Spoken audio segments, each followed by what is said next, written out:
Hello friends, आप सभी लोगों का हमारे यूट्यूब चैनल यूपीजीएस एग्ज़ाम पर हार्दिक स्वागत है। आज से हम क्या करने वाले हैं। जो उत्तर प्रदेश अधीनस्थ लोक सेवा आयोग के द्वारा जो जूनियर असिस्टेंट मुख्य परीक्षा 27 अगस्त को क्या है प्रस्तावित है, उसी से संबंधित हम क्या करने वाले हैं, प्रैक्टिस सेट सॉल्व करने वाले हैं। जो मार्केट में यूथ कंपटीशन जो टाइम्स की जो अभ्यास पुस्तिका है, उसी से हम क्या करने वाले हैं, सारे क्वेश्चंस को चैप्टर वाइज टॉपिक वाइज देखने वाले हैं। जैसे कि हम सबसे पहले हम हिंदी को देख लेंगे, इसी तरह हम क्या करेंगे, यूपी स्पेशल को देख लेंगे, यूपी स्पेशल को देख लेंगे। उसके बाद हम क्या देख लेंगे, कंप्यूटर वाले क्वेश्चंस को देखेंगे। ठीक है। और जब ये सारा क्वेश्चंस खत्म हो जाएगा तो फिर हम उसके बाद क्या कर लेंगे, रीजनिंग वाले सेक्शन को देख लेंगे। और लास्ट में क्या करेंगे, एक साथ सारे जीएस वाले सेशन को देख लेंगे। तो ये सारे पांचों टॉपिक क्या होंगे, हमारे आसानी से खत्म हो जाएंगे और एक मैराथन सेशन की तरह हम लेंगे। आज हम जो है प्रैक्टिस सेट 3 से स्टार्ट कर रहे हैं और प्रैक्टिस सेट 3 से लेकर के आगे जहाँ तक होगा अभी हम वहाँ तक कराएंगे। उसके बाद जो बचे हुए क्वेश्चंस होंगे उसको हम फिर क्या करेंगे, नेक्स्ट वीडियो में कंप्लीट कर देंगे। तो आइए देखिए, पहला क्वेश्चन क्या कह रहा है कि मात्रानंद का संधि विच्छेद पूछ रहा है।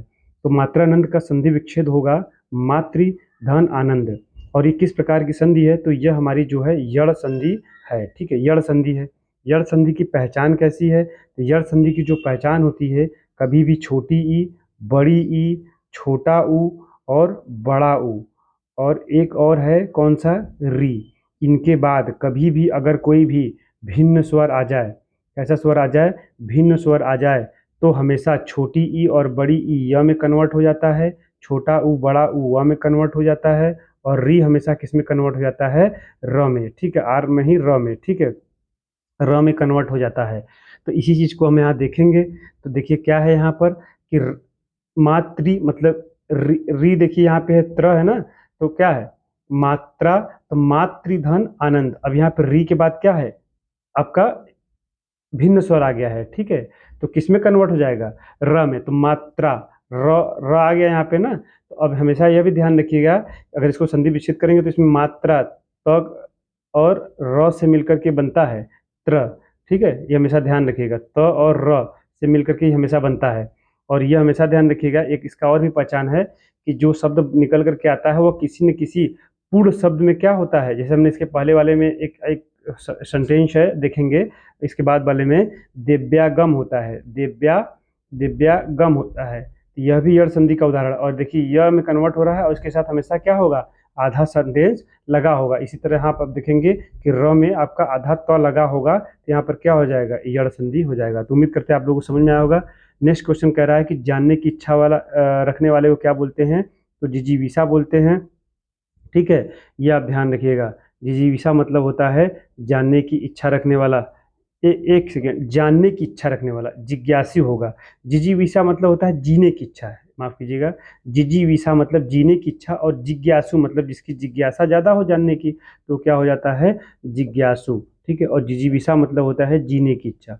और अगर हम तीसरा नंबर पे चलेंगे, कृति का अर्थ रचना होता है, परंतु इसके समरूप शब्द कृति, मतलब यहाँ पर छोटी ई की मात्रा है, यहाँ पर बड़ी ई की मात्रा है। तो जब छोटी ई की मात्रा का मतलब रचना, तो बड़ी अगर लग जाए तब पर, तो उसका क्या हो जाएगा, रचनाकार। ये बात को आप ध्यान रखिएगा। करा अली और अली शब्द युग्म का सही अर्थ क्या है, तो आप सभी लोगों को पता होना चाहिए कि अली का मतलब होता है, अगर छोटी ई की मात्रा हमेशा लगी रहती तो भौरा, और अगर बड़ी जो लग जाएगा तो क्या हो जाता है, सखी। तो भौरा और सखी। ठीक है, आइए पांचवें नंबर क्वेश्चन की तरफ चलते हैं। कह रहा है कि चंचरीक शब्द का सही अर्थ क्या है। तो चंचरीक की अगर हम बात करेंगे तो चंचरीक का मतलब होता है भौरा। देखिए इसका और भी शब्द जान लीजिए, महत्वपूर्ण है। चंचरीक के अलावा एक पुंडरीक होता है, यह भी कई बार पूछा जाता है। भ्रमर होता है। ठीक है, ये सारे भौरा के पर्यायवाची होते हैं। ठीक है, और अगर हम नेक्स्ट क्वेश्चन पे चले, छठवां नंबर क्वेश्चन पे चलते हैं, तो कह रहा है कि विप्र शब्द किसका समानार्थी है। तो छठवां नंबर जो है विप्र, अगर हम चलेंगे यहाँ पर तो देखिए यहाँ पर एक ऑप्शन है सी, जिसका जो है समानार्थी क्या होता है, विप्र मतलब ब्राह्मण का। और इसका मतलब क्या होता है, पर्यायवाची आप कह सकते हैं। जैसे भूदेव होता है, भूदेव भी होता है, पुरोहित भी होता है। ठीक है, और महिषुर भी होता है, महिषुर अगर होता है तो भी होता है। एक बहुत ही महत्वपूर्ण द्विज कई बार दे देता है, तो द्विज अगर पूछे तब भी होता है। तो ये सारे के सारे किसके पर्यायवाची होते हैं? ब्राह्मण के, ध्यान रखिएगा। सातवां कह रहा है कि समुद्र शब्द का पर्यायवाची नहीं है, ये ध्यान रखिएगा। तो देखिए जलधि और जलधाम, जलनिधि और जलाधीप, इसमें नहीं है पूछ रहा है, तो कौन सा हो जाएगा? जलाधीप, क्योंकि जलाधीप हमारा किसका पर्यायवाची होता है? ये होता है देवता का, ठीक है। बकिया जलधि, जलधाम, जलनिधि, ये सारे हमारे समुद्र के पर्यायवाची होते हैं। और 8वां नंबर क्वेश्चन पर अगर हम चलें तो मितव्यय का विलोम क्या होता है? तो मितव्यय का विलोम अपव्यय होता है। मितव्यय मतलब बहुत ज्यादा व्यय करने वाला, अपव्यय मतलब बहुत कम व्यय करने वाला, ठीक है। कृपण का मतलब क्या होता है? कंजूस होता है, ये बात आप ध्यान रखिएगा, ठीक है। 9वां क्वेश्चन चलते हैं। 9वां क्वेश्चन देखिए क्या कह रहा है कि अत्यंत में कौन सा उपसर्ग है? तो आप सभी लोगों को पता होगा कि अति प्लस अंत से मिलकर ही बना है। अति प्लस अंत से, वही यड़ संधि का उदाहरण है, क्योंकि यहाँ पर देखिए छोटी ई का मात्रा आ गया और यहाँ पर भिन्न स्वर आ गया, ठीक है। तो अब यह मिलकर के ई और अ मिलकर के किसमें बदल जाएगा? य में कन्वर्ट हो जाएगा। हमने आपको एक और भी बताया था कि य में हमेशा क्या होगा कि कोई ना कोई वर्ड हमेशा आधा लगा होगा, तो इससे भी आप पकड़ लेंगे। कभी ये पूछने के लिए दे कौन सी संधि है, दीर्घ संधि है या आपका विसर्ग संधि है, यड़ संधि है या अयादि संधि है, तो आप क्या बता देंगे? यहाँ पे यड़ संधि है, ठीक है। उम्मीद कर रहे हैं आप लोगों को सेशन अच्छा लग रहा होगा। सेशन अच्छा लगे तो जरूर लाइक और शेयर करते रहिएगा। आइए 14 नंबर क्वेश्चन कह रहा है कि निम्न में से कौन सा पुल्लिंग नहीं है, यह बताना है। हमने आपको इसके पहले भी बता चुके हैं कई बार कि जब भी अगर पुल्लिंग या स्त्रीलिंग पूछे तो पुल्लिंग या स्त्रीलिंग के लिए हम क्या करेंगे? हमेशा जो है सेंटेंस बना करके देख लेंगे, ठीक है। तो अगर हम देखेंगे कि सेंटेंस बनाएंगे तो जैसा वर्ड प्रयोग होगा उसी हिसाब से हम कह देंगे। जैसे लिखावट होती है, बनावट होती है, सजावट होती है, ठीक है। ये सब हमेशा क्या होती है? स्त्रीलिंग होता है। लेकिन सूर्य चमकता है, छाता खोला जाता है, अमरूद खाया जाता है, यह सब हमारा क्या होता है? पुल्लिंग होता है। अब आइए 15 नंबर क्वेश्चन की तरफ चला है। कह रहा है कि जब कर्ता एक क्रिया समाप्त कर उसी क्षण दूसरी क्रिया में प्रवृत्त होता है तब पहली क्रिया क्या कहलाती है? तो इसमें अगर हम ऐसा देखेंगे तो जब एक क्रिया समाप्त हो जाएगी और उसी क्षण दूसरी क्रिया समाप्त हो जाएगी, तो इसका मतलब उसको हम बोलेंगे पूर्वकालिक क्रिया, ठीक है। यह बात आप ध्यान रखिएगा। अब आइए नेक्स्ट क्वेश्चन की तरफ चलते हैं। 16 नंबर क्वेश्चन देखिए क्या कह रहा है। 16 नंबर क्वेश्चन कह रहा है कि निम्न में से किस वाक्य में सकर्मक क्रिया है? तो अकर्मक और सकर्मक की अगर हम बात करें तो थोड़ा समझ लेंगे। अकर्मक का मतलब होता है जिसमें कर्म न हो, कर्म क्या हो? न हो, सीधी सी बात है, न हो। और सकर्मक में क्या होगा? कर्म हो, ठीक है, कर्म हो। जैसे कि वह रोया या वह रोता है, वह खाता है, वह गाता है। अब क्या गाता है, अगर क्या करने से उसका आंसर निकल के आ जाएगा तो वो क्या होगा? सकर्मक होगा। अब खाता है तो क्या खाता है बताया नहीं गया, गाता है तो क्या गाता है बताया नहीं गया, रोता है तो क्या रोता है बताया नहीं गया। तो इसका मतलब है कि यह सब हमारे क्या होंगे? अकर्मक। लेकिन वह खाना खाता है, वह फुटबॉल खेलता है, ठीक है। इस तरह के अगर क्वेश्चंस आ जाएंगे तो हमारे क्या हो जाएंगे? वो सकर्मक हो जाएगा। तो यहाँ पर आपको सकर्मक बताना है, तो इसका मतलब है कि अब आप यहाँ पर आसानी से आंसर कर देंगे कि उसने क्या बेच दी? कार को बेच दिया। खिलौना टूट गया, मैं रुक गया, राम दौड़ा, यह सब में कर्म नहीं है, यह सकर्मक नहीं हो सकते, ठीक है। अब आइए 17 नंबर क्वेश्चन कर रहा है। कोई आ रहा है, वाक्य में कोई किस प्रकार का है? तो कोई जब भी अगर शब्द आए, ठीक है, जिसमें कि किसी को निश्चितता के बारे में जानकारी न हो, तो हमेशा क्या हो जाएगा? अनिश्चय वाचक सर्वनाम हो जाता है, ठीक है। ये हमेशा आप ध्यान रखिएगा, कभी भी कुछ आ जाए, कोई आ जाए, ठीक है, जैसा भी अगर वर्ड आ रहा है जिससे किसी व्यक्ति का निश्चितता की भाव नहीं हो रहा है। नेक्स्ट क्वेश्चन चलेंगे। निम्न में से कौन सा शब्द भाववाचक संज्ञा नहीं है? तो आप जानिए कि अगर हम देखेंगे समता, ममता, कटुता और लता, तो इन सब में देखेंगे तो लता आपको देखेंगे कि यह भाववाचक संज्ञा नहीं है। क्यों? क्योंकि लता क्या है? संज्ञा है, ठीक है, भाव को व्यक्त नहीं कर रहा है। लेकिन ममता, जैसे माता से ममता बना है, कटु से कटुता बना है, सम से समता बना है, ये सारे शब्द क्या है? किसी न किसी संज्ञा से बनाए गए हैं और भावना को प्रकट कर रहे हैं, इसलिए भाववाचक संज्ञा हो जाएगी। उसका सही आंसर डी। फिर करा एक शब्द मतलब एक की वर्तनी शुद्ध है, उसी वर्तनी शुद्ध वर्तनी को हमें क्या करना है? बताना है। तो जरा सा देख लीजिए, इसमें अगर हम देखेंगे तो राजमहल, राज्यमहल, कोमलांगिनी, निरोग। तो देखिए निरोग बड़ी बार पूछा जाता है, इसको ध्यान रखिएगा। लड़के सोचते हैं कि ये सही है लेकिन गलत होता है, क्योंकि न पर बड़ी की मात्रा होती है निरोग में, ठीक है। ये वाला निरोग सही होता है, ठीक है, हमेशा बड़ी की मात्रा होती है। और अछौहिड़ी यहाँ पर क्या है, सही है अछौड़ी। और राजमहल नहीं होता है, क्या होता है, राजमहल होता है। और कोमलांगिनी नहीं होता है, कोमलांगी होता है, क्या है, कोमलांगी अगर यहाँ पे दिया होता ग पर छोटी की मात्रा जैसे कोमलांगी इस तरह से दे दिया होता तो क्या होता, यह सही हो गया होता। यह ध्यान रखिएगा। एक सेकंड थोड़ा सा बस रुकिएगा, होल्ड करिएगा। पीडीएफ को ओपन कर लेते हैं फिर से, थोड़ा सा एक सेकंड समय दीजिएगा, ठीक है। और उसके बाद क्या होगा, आपका खुल जाएगा, ठीक है। एक सेकंड बस होल्ड रखिएगा। आ गया, ठीक है। तो ये चीज़ें तो हमने अच्छे से देख लिया। कहाँ गया सवाल मेरा, तो ये हमने निरोग, ठीक है, ये चीज़ हमने देखा यहाँ से। अब देखिए क्वेश्चन नंबर क्या करेंगे, क्वेश्चन नंबर हम चलेंगे नेक्स्ट पर।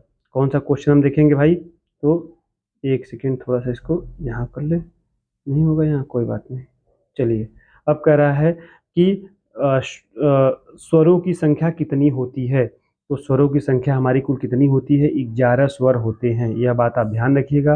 वो 11 में कैसे कैसे बंटवारा हुआ है, तो अगर हम देखेंगे तो हमारे मूल स्वर जो होते हैं, मूल स्वर जो होते हैं वो 4 होते हैं, मूल स्वर 4 होते हैं, ठीक है। और अगर हम मान लो देखेंगे कि दीर्घ स्वर, तो दीर्घ स्वर भी हमारे कितने होते हैं, दीर्घ स्वर हमारे होते हैं 3।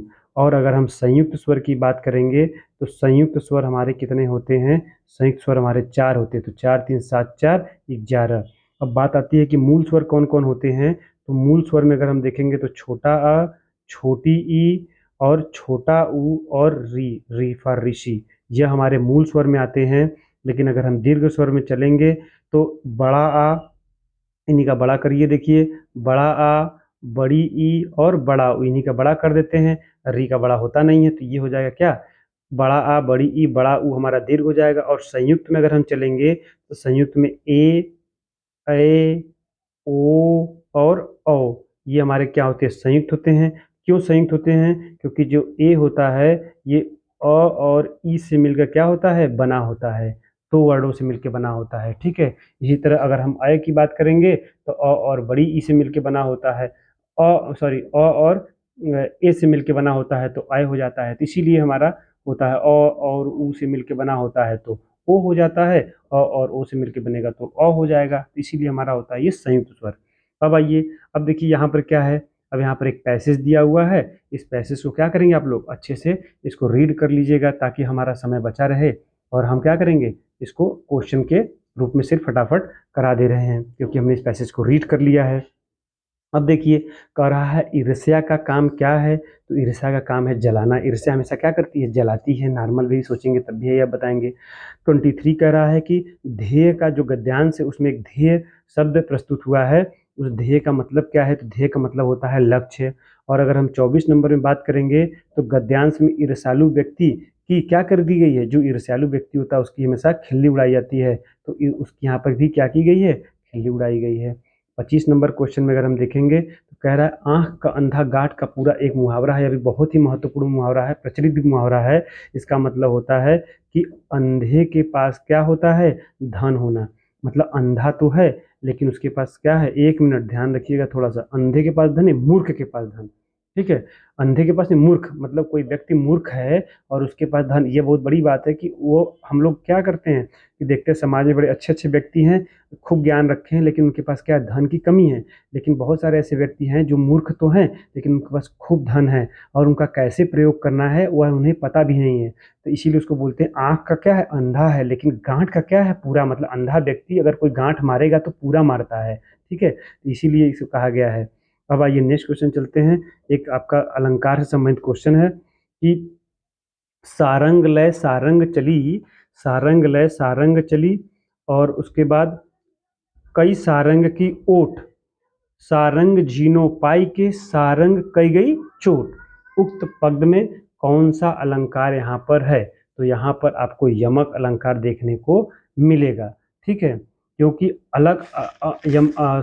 यमक अलंकार क्या होता है, जब किसी जो है शब्द की आवृत्ति एक से अधिक बार होती है और उनके अर्थ क्या होते हैं, अलग अलग होते हैं, तो वहाँ पर यमक अलंकार होता है, जैसे कनक कनकते 100 गुनी, आप सब लोगों को पता है, तो यहाँ पर यही होगा। ठीक है, आइए 27 देखते हैं। निम्नलिखित में से करुण रस का स्थायी भाव, अभी हमने आपको 9 रसों का स्थायी भाव यहाँ पर जो है कोशिश करेंगे कि जो जो यहाँ पे पूछे गए हैं वो बता देंगे। 9 प्रकार के रस होते हैं, 9 प्रकार के रसों को अगर आप जान लेंगे तो कभी कोई सवाल क्या होगा, गलत नहीं होगा। अब देखिए जैसे यहाँ पर करुण रस का पूछ रहा है, तो करुण रस का तो आपको पता है कि करुण मतलब शोक से हो जाएगा। उत्साह किसका हो जाएगा, वीर रस का हो जाएगा। निर्वेद, निर्वेद मतलब कि आपका जो शांत होता है रस, उसी का निर्वेद हो जाएगा। और जो अगर हम रति की बात करेंगे तो श्रृंगार है, श्रृंगार का हो जाएगा क्या, रति। तो इस चीज को हम ध्यान रखेंगे। ठीक है, इसी तरह जुगुप्सा होता है, घृणा वाला होता है, वो आपका हो जाएगा जुगुप्सा घृणा के लिए हो जाता है। ठीक है, भयानक का रौद्र रूप हो जाता है। ठीक है, रौद्र अगर कोई व्यक्ति है तो वो जैसे कोई भयानक रूप धरता है तो उसका हो जाता है। इस तरह से चीजों को हम देखेंगे। अब आइए जरा से देखेंगे 28 नंबर, देखिए क्या कर रहा है, इनमें से कौन सा वाक्य अशुद्ध है। तो कौन सा वाक्य अशुद्ध है 28 में देखेंगे। तो अब देखिए, सड़क पर बहुत भीड़ है, यह सही है। अध्ययन के लिए अच्छी पुस्तकें आवश्यक है, सही है। साहित्य और संस्कृति का गहरा संबंध, सही है। अब यहाँ हर एक खिलाड़ी लगा कर क्या हुआ, यह सवाल गलत हो गया, मतलब यह वाला ऑप्शन गलत है, सवाल नहीं गलत है, ऑप्शन गलत है, इसीलिए अशुद्ध पूछ रहा है। अगर प्रत्येक खिलाड़ी होता तो क्या होता, ये सही हो जाता, लेकिन अशुद्ध पूछा तो इसलिए सही होगा। अब करा राज दरबार में कौन सा समास है, तो राज दरबार में आप सभी लोगों को पता है कौन सा, तत्पुरुष समास, क्योंकि इसका अगर हम संधि विच्छेद करेंगे तो राज दरबार मतलब अगर इसका सामासिक पद निकालेंगे तो राज दरबार मतलब राजा का दरबार, राजा का दरबार। ठीक है, तो ये आपका आंसर निकल के आता है, तो इसलिए क्या हो जाएगा, इसका आंसर हो जाएगा तत्पुरुष समास। आप लोग जानते होंगे कि द्विगु समास में क्या होता है, द्विगु समास में हमेशा जो है चीजें नंबर में आती हैं। ठीक है, तो हमारा द्विगु समास हो जाता है, जैसे त्रिभुज, चतुर्भुज, इस तरह से चीजें आती हैं। चौराहा, तो इससे द्विगु समास हो जाता है। अव्ययी भाव हमने कहा कि यह जो है रूढ़ होता है, प्रथम पद अव्यय होता है, तो इसमें क्या होता है, अव्ययी भाव समास हो जाता है। अब हो जाता है, प्रथम पद प्रधान होता है। ठीक है, और इसमें देखेंगे द्वंद्व समास में क्या होता है कि दोनों, द्वंद्व समास मतलब कि दोनों पद क्या होते हैं, प्रधान हो जाते हैं, तो ये हमारा द्वंद्व समास हो जाता है। तो इसलिए इस चीज को ध्यान से रखिएगा। और आज का अंतिम क्वेश्चन देखिए क्या कह रहा है, 30 नंबर कह रहा है कि जिसका कोई शत्रु पैदा नहीं हुआ है उसे हम क्या बोलते हैं, अजात शत्रु। पैदा ही नहीं हुआ है तो उसे हम बोलेंगे अजात शत्रु। ठीक है, अज्ञात शत्रु मतलब जिस शत्रु के बारे में जानकारी ना हो। इस तरह से अजानुबाहु बड़ा ही महत्वपूर्ण है, इसको ध्यान रखिएगा। जिस व्यक्ति की भुजाएं जो हैं जो है आपका जांग के नीचे, मतलब कि आपका घुटने, घुटने के नीचे तक होती है, घुटने के नीचे तक जिसकी भुजाएं होती हैं उसे क्या बोलते हैं, अजानु बाहु। गांधी जी की भुजाएं कहते हैं लोग कि इनकी भुजाएं घुटने के नीचे तक फैली हुई मतलब उनकी थी। तो ये हमने आज एक प्रैक्टिस सेट देखा है। इसी तरह क्या करेंगे, नेक्स्ट क्वेश्चन को, नेक्स्ट प्रैक्टिस सेट को भी हम क्या करेंगे, देखेंगे। तो देखिए प्रैक्टिस सेट यहाँ पे आ गया 4, कम से कम 2 प्रैक्टिस सेट आज लगा लेते हैं, उसके बाद जो बचा रहेगा उसको नेक्स्ट वीडियो में क्या करेंगे, कंप्लीट कर देंगे। ठीक है, तो आइए 4 नंबर क्वेश्चन कर रहा है कि संधि के कितने भेद होते हैं। तो संधि के हमारे कितने भेद होते हैं, आप सभी लोगों को पता होगा कि संधि के हमारे 3 भेद होते हैं। कौन कौन भेद होते हैं, तो स्वर संधि होता है, व्यंजन संधि होता है और विसर्ग संधि होता है। ठीक है, स्वर संधि जब हमारा दो स्वरों के मेल से जो उत्पन्न विकार होता है तो स्वर संधि बोलेंगे, और व्यंजन से अगर हम स्वर अथवा व्यंजन के मेल से अगर हम विकार अगर उत्पन्न होता है तो उसे व्यंजन संधि बोलते हैं। और विसर्ग संधि को क्या कहेंगे कि जो है स्वर या व्यंजन के मेल से उत्पन्न विकार को विसर्ग संधि बोलते हैं। विसर्ग के साथ अगर कोई भी विकार होता है, इस बात को आप ध्यान रखेंगे। तो अब देखिए, अब कह रहा है कि पेट की अग्नि, नेक्स्ट क्वेश्चन कह रहा है पेट की अग्नि के लिए, तो अब बहुत ही महत्वपूर्ण ये क्वेश्चन है, इसको अच्छे से समझ लीजिएगा कि पेट की अग्नि के लिए हमेशा क्या बोलते हैं, हम जठराग्नि बोलते हैं। ठीक है, और इसमें जो 2 और है बहुत ही महत्वपूर्ण है। जैसे अगर हम समुद्र की अग्नि की बात करेंगे तो बड़वा मतलब समुद्र होता ही है, तो ये क्या होता है, समुद्र की अग्नि के लिए हो जाता है। ठीक है, और एक आपका यहाँ पे दावाग्नि है, तो दावाग्नि मतलब जंगल होता है, तो जंगल की अगर हम अग्नि की बात करेंगे तो दावाग्नि। तो दावाग्नि, जठराग्नि और बड़वाग्नि को हमने क्या किया, अच्छे से समझ लिया। अब देखिए, चीर छोटी ई की मात्रा है और चीर पर बड़ी ई की मात्रा है, इसको जरा सा समझेंगे कि यहाँ पर क्या होगा। तो चीर का मतलब होता है एक छोटी का तो पुराना, और एक बड़ी अगर चीर लग जाए तो जो चीर हरण हुआ था तो उसको बड़ी वाला चीर लिखते हैं, चीर ये वाला। ठीक है, तो ये वाला चीर, तो इसका मतलब है कपड़ा का हरण हुआ था। चौथा नंबर क्वेश्चन पे चलेंगे, तो वो कह रहा है कि युग्म का कौन सा जोड़ी सही है, तो अगर हम इसमें देखेंगे तो न्याय का अन्याय, धरा का पृथ्वी, अचल और अचला, यह जोड़ी क्या है, सही है। ठीक है, यह सही क्या है, यह जोड़ी क्या है, सही है। कह रहा है कि अचल का अर्थ जो होता है स्थिर और अचला का अर्थ क्या होता है, पृथ्वी। ठीक है, ये आप ध्यान रखिएगा। जबकि अगर हम देखेंगे कि नेक्स्ट अगर हम विकल्प में देखेंगे कि न्याय क्या है, अन्याय का विलोम की बात कर रहा है। ठीक है, मान और अपमान क्या है, विलोम है। और अगर धरा और पृथ्वी की बात करेंगे तो ये पर्याय हो जा रहा है। लेकिन इसमें क्या जानना चाह रहा था कि दोनों का अलग अलग समश्रुति भिन्नार्थक टाइप का मामला, जैसे अचल और अचला, इन दोनों का क्या है, अलग अलग अर्थ होना चाहिए था। तो हमने ये देख लिया, अचल का मतलब होता है स्थिर और अचला का मतलब होता है पृथ्वी। आइए नेक्स्ट क्वेश्चन की तरफ चलते हैं। कह रहा है कि दिए गए विकल्पों में से अपेक्षा का अर्थ कौन सा होता है। तो ये सभी आप लोग बता देंगे कि अपेक्षा का अर्थ क्या होता है। किसी से इच्छा रखना, किसी से अभिलाषा रखना, तो यह हमारा हो जाएगा। ठीक है, अभिलाषा। और अगर हम उपेक्षा की बात करेंगे तो उपेक्षा क्या करता है, उपेक्षा मतलब किसी की अवहेलना करना। ठीक है, उपेक्षा करना। ठीक है, इस तरह की चीज़ें हम देख लेंगे। और अगर हम मरकट की बात करेंगे, मरकट का पर्यायवाची पूछ रहा है, तो आप सभी लोग पता है मरकट किसका, हनुमान का, या अरे सॉरी ये बंदर पे लगाइए, हनुमान का या बंदर का। ठीक है, इन्हीं को कपि बोलते हैं, उन्हीं को शाखामृग भी बोलते हैं, हरि भी बोलते हैं। ये सारे हमारे मरकट मतलब हनुमान के पर्यायवाची होते हैं। और अगर हम यहाँ पर देखेंगे कि पुत्र का अगर हम देख लें यहाँ पर पर्यायवाची, तो सुत कह लें, बेटा कह ले, तनय कह ले, लड़का कह ले, पूत कह ले, ये सब सारे हमारे आपके पुत्र के पर्यायवाची हो जाते हैं। ठीक है, और अगर हम यहाँ पर मित्र का देख लेंगे, दोस्त, यार, हमदम, ये सब हो जाता है। और अगर हम एक इसमें ऑप्शन दिया हुआ है पानी, पानी का पर्यायवाची सभी को बचा है, अम्बु, जलज, जल, नीर, तोय, सलील, ये सब हमारे किसके पर्यायवाची होते हैं, तो हमारे हो जाते हैं पानी के। ठीक, अब कह रहा है कि आविर्भाव का समानार्थी क्या होगा।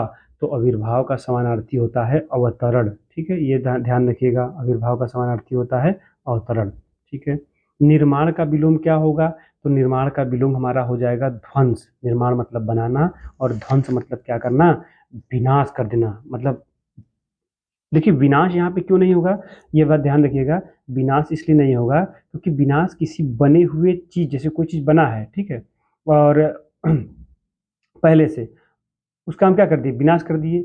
निर्माण का मतलब कोई नई निर्माण हुआ है और उसका क्या कर दे, पूरी तरह से ध्वंस कर दे। ध्वंस मतलब होता है एकदम पूरी तरह से समाप्त हो जाना।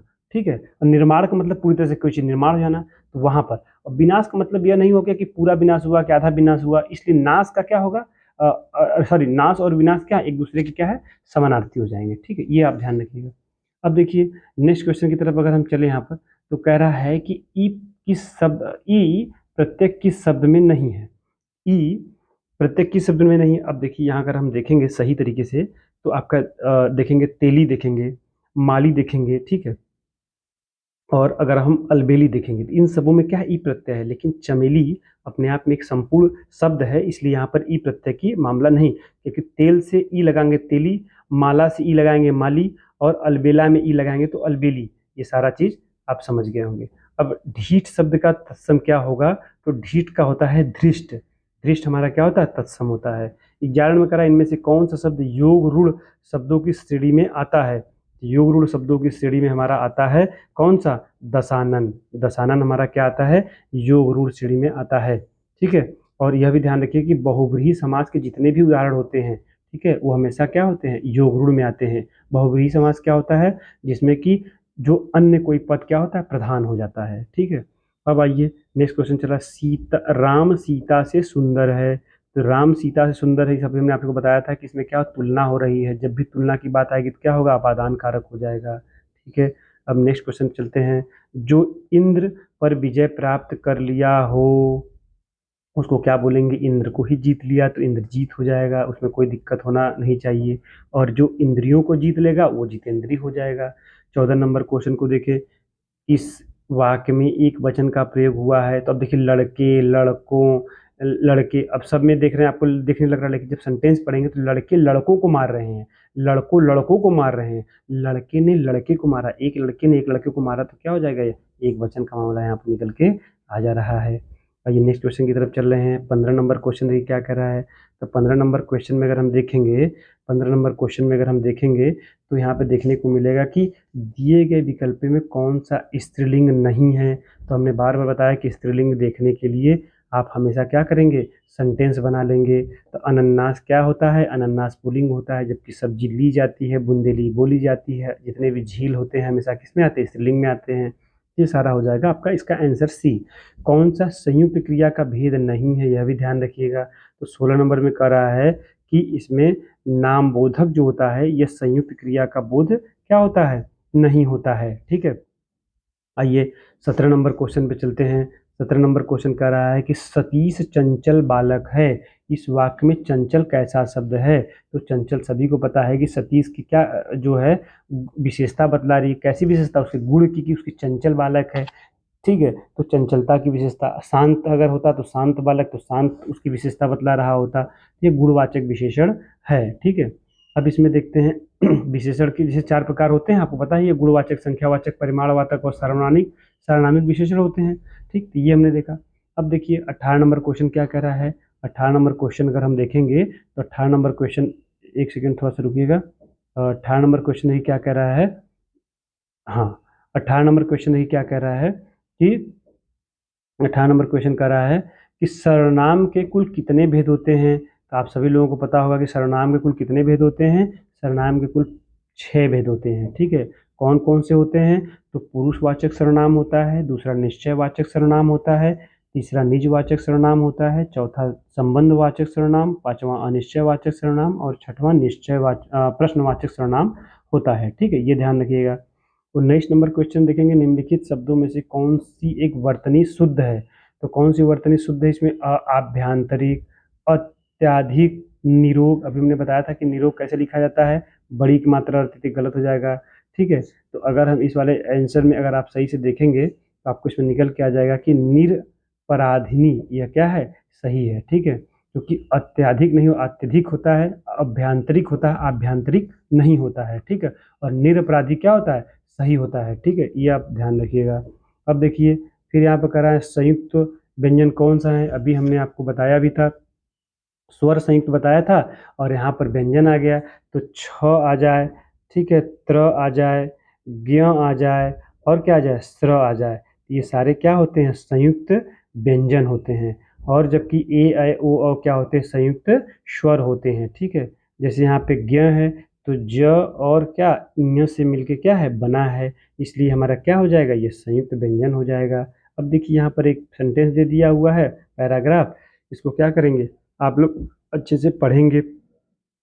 पढ़ने के बाद इसको अगर हम आंसर लगाएंगे। ठीक है, कह रहा है 21 नंबर क्वेश्चन क्या कह रहा है कि कौन सा शब्द अन उपसर्ग से नहीं बना है। तो अन उपसर्ग से नहीं बना है, अगर आप इसमें सही से देखेंगे तो अनपढ़ की अगर हम बात करेंगे तो अनपढ़ क्या है, अन उपसर्ग से नहीं बना है। जबकि अनुपकार, अन और उपकार दो वर्डों से मिलकर बना है। अन और अन और अनुपम, अनु और पम से मिलके अन और पम मिलकर के क्या बना है, एक मिनट इसका देखिएगा, अन और उपम, अन और उपम से मिलकर के बना हुआ है। ठीक है, ये चीज हमने देख लिया। ठीक, तो अन और उपम से मिलकर बना है अनुपम। ठीक, अब देखिए अनुपयोगी देखेंगे तो अन और उपयोगी, अन प्लस उपयोगी, अन और उपयोगी से मिलकर अनुपयोगी बना है। ठीक है, लेकिन अनपढ़ क्या है, ये अपने आप में रूढ़ शब्द है, ये हमारा हो जाएगा। 22 नंबर क्वेश्चन कर रहा है, मनुष्य तभी सुखी कहा जा सकता है जब जब उसे क्या होगा, उसे आत्मिक ज्ञान हो जाएगा। ठीक, अब आइए नेक्स्ट क्वेश्चन की तरफ चलते हैं। 23 नंबर क्वेश्चन देखिए क्या कह रहा है। 23 नंबर क्वेश्चन कह रहा है कि सुख साधन का विग्रह और समास। ठीक है, सुख साधन का विग्रह और समास अगर हमको बताना है तो इसका आंसर क्या हो जाएगा कि इसका विग्रह करिए और समास। तो सुख के साधन क्या होगा, इसका तत्पुरुष समास हो जाएगा। ठीक है, कैसा जो होगा इसका, सुख साधन का जो विग्रह और समास है वो कैसा हो जाएगा, तत्पुरुष हो जाएगा। ठीक, ये आप ध्यान रखिएगा। अब उसके बाद देखिए 23 नंबर क्वेश्चन हो चुका है। अब 24 नंबर क्वेश्चन में अगर हम चले तो 24 नंबर क्वेश्चन कह रहा है कि कान का कच्चा होना।